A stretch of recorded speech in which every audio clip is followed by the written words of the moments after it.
Another day, another update na naman sa buhay-buhay. At ayun na nga, ngayong umaga, maulan na naman. Maulan na naman at masarap na naman ang matulog. Sobrang aga nga nila akong nadaanan dahil hindi daw traffic, wala daw pasok sa school. Pero sabi ko, yung itsura ko mukhang papasok sa school. At pagdating nga namin sa site, ayun, umaambon pa rin. Dinala ko na nga din pala yung kape ko, dito na ako magkakape sa site. At dito nga sa table namin ay may nakita akong basag na cellphone. Tinanong ko nga kanina to at kay Jinko daw pala. Sabi ko bakit niya binasag, baka ma-broken hearted yung jowa niya, hindi niya matawagan. At ngayong umaga nga ay wala akong mapagsulatan kaya dito na lang sa dingding. Ang aga-aga nga ay naging teacher na naman ako. Shoutout nga pala sa mga teachers, Happy Teachers Day.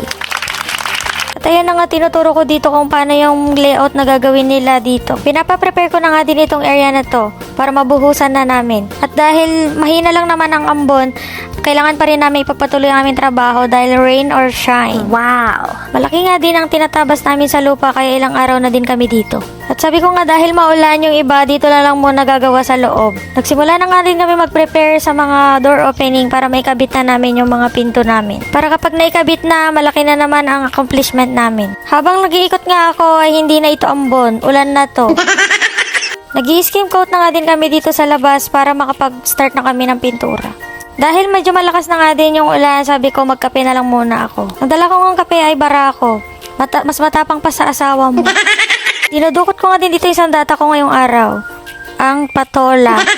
Dahil malamig ang panahon, dinala ko tong patola para magbimiswa kami. Inaalok nga din ako ng asukal pero sabi ko hindi ko na kailangan dahil sweet na ako. Habang hinintay ko nga ang kape ko ay natulala na naman ako. Pilitin mo ngayon ito, ayoko na sa piling mo. Di ba? Natawa nga ako at sabi nila required daw ba mag-relapse habang nagkakape.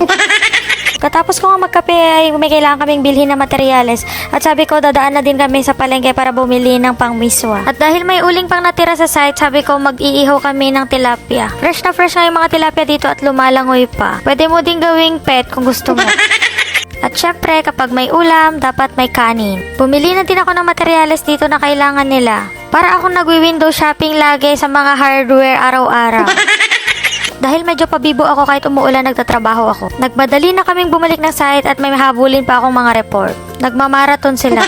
Nagsimula na nga din silang mag-prepare dito ng mga lulutuin. Akala ko nga aalagaan namin ang tilapia, aalagaan pala sa loob ng tiyan.